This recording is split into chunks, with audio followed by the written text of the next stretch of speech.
Hello दोस्तों। कैसे हो आप सभी। आज मैं आपके सामने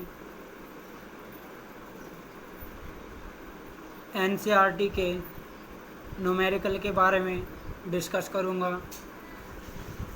तो इसमें दिया गया है, मान लीजिए आप किसी स्थिर कार में बैठे हैं।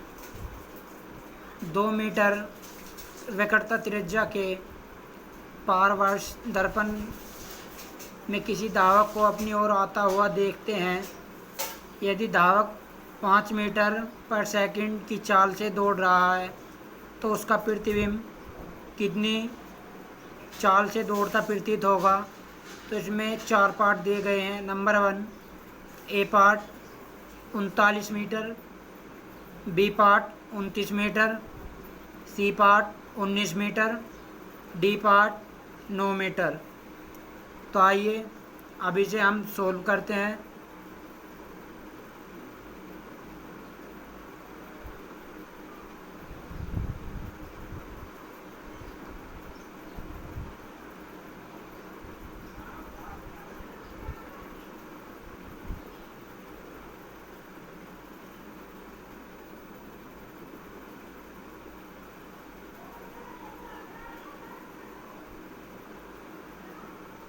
ये हमारा ध्रुव पी,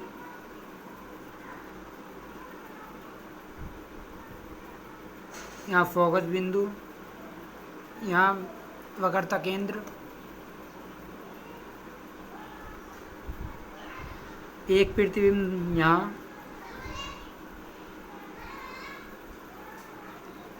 यहाँ से यहाँ तक की दूरी u2, यहाँ से यहाँ तक की दूरी u1,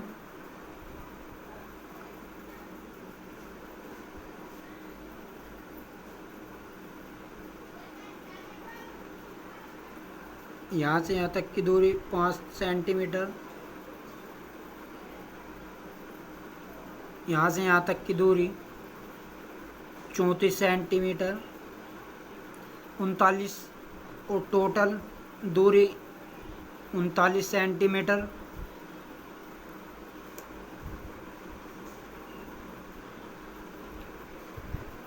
तो आइए अब फोकस दर्पण सूत्र से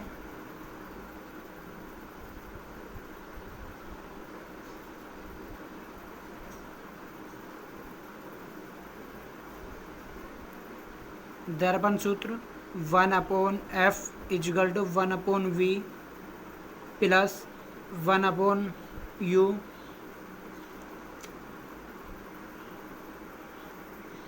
तो यहाँ हो जाएगा 1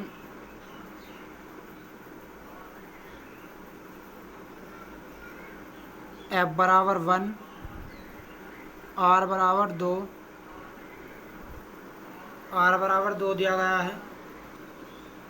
तो यहाँ 1/1=1/v1 plus 1/u।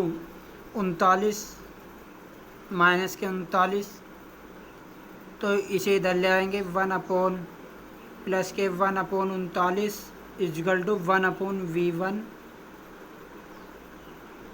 39 plus 1 39=v1।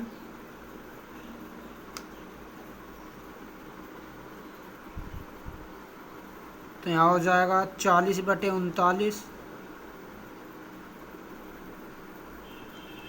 1/v1। इसे उल्टा कर देंगे तो यहाँ हो जाएगा v1 39/40। तो यहाँ धावक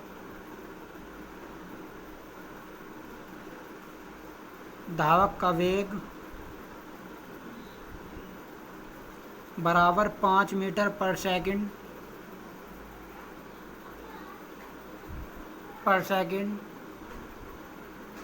तो धावक 1 सेकंड में चलता है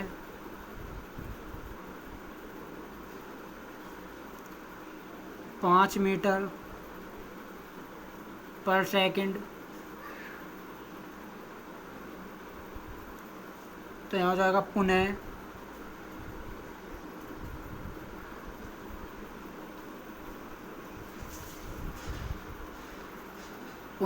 दर्पण सूत्र से 1/f is equal to 1/v2 plus 1/u2।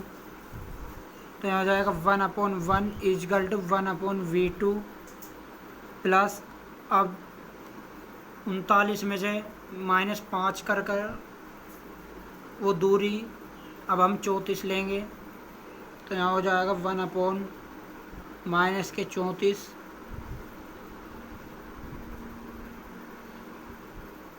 तो यहाँ हो जाएगा 1/, इसे इधर ले आएंगे प्लस के 1/34 is equal to 1/v2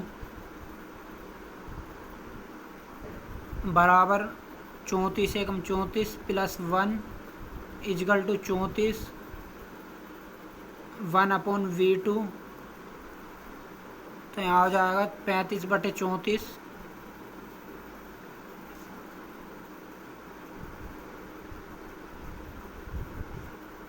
is equal to 1/v2।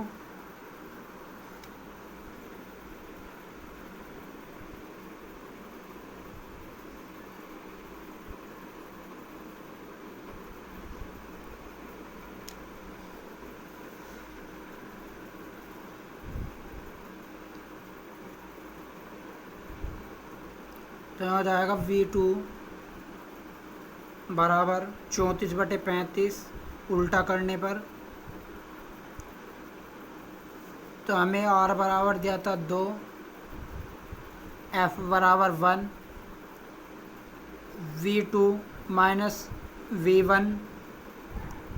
तो यहाँ आ जाएगा v2 हमारा 34/35 माइनस v1 हमारा 39/40। तो यहाँ हो जाएगा, तो यहाँ जब हम इसे सोल्व करेंगे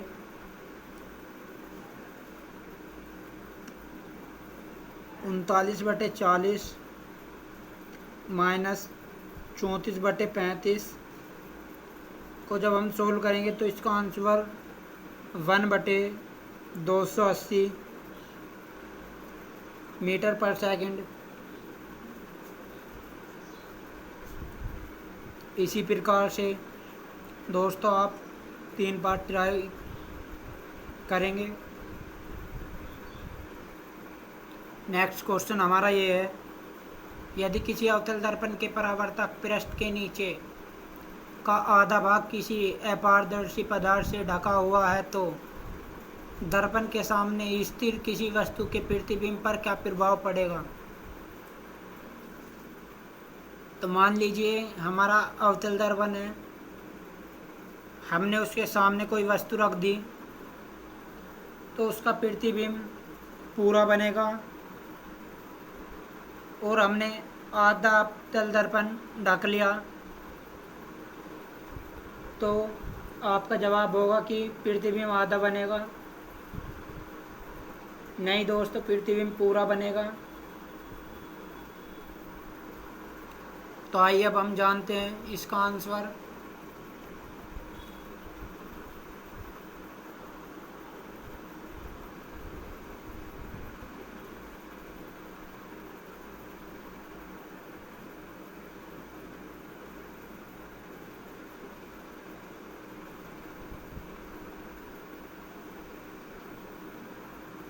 ये P यहाँ फोकस बिंदु, यहाँ वक्रता त्रिज्या, इसके बीच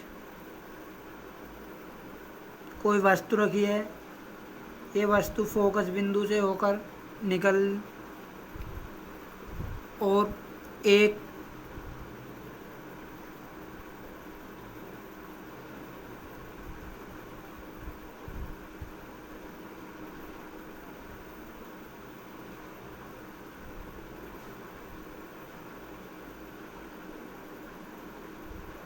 तो इसका प्रतिबिंब वास्तविक बनेगा और वस्तु से बड़ा बनेगा। अब सेकंड,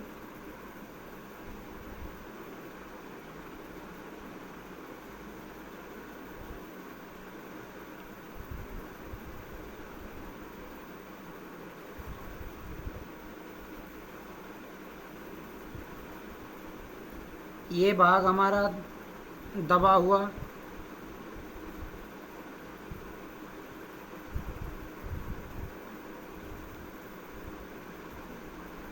तो यहाँ फोकस बिंदु, यहाँ वक्रता केंद्र,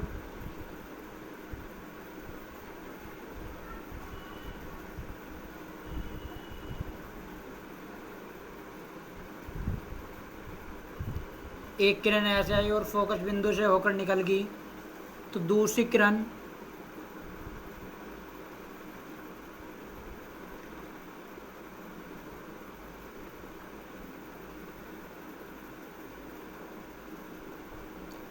तो यहाँ इसका प्रतिबिंब यहाँ बनेगा, वास्तविक बनेगा और वस्तु से बड़ा बनेगा। तो इसका आंसर होगा प्रतिबिंब पूरा दिखाई देगा और प्रतिबिंब पर कोई प्रभाव नहीं पड़ेगा। तो आंसर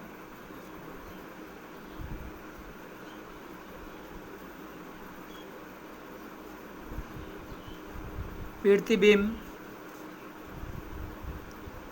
पूरा दिखाई देगा, प्रतिबिंब पर कोई प्रभाव नहीं पड़ेगा।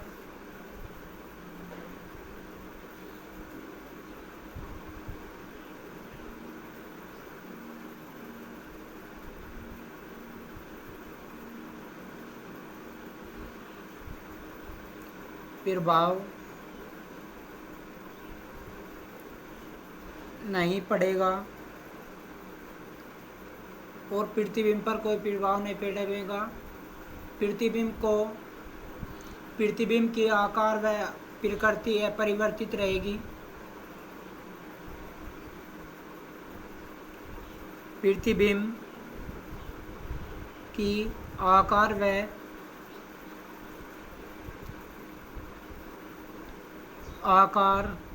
प्रकृति अपरिवर्तित रहेगी।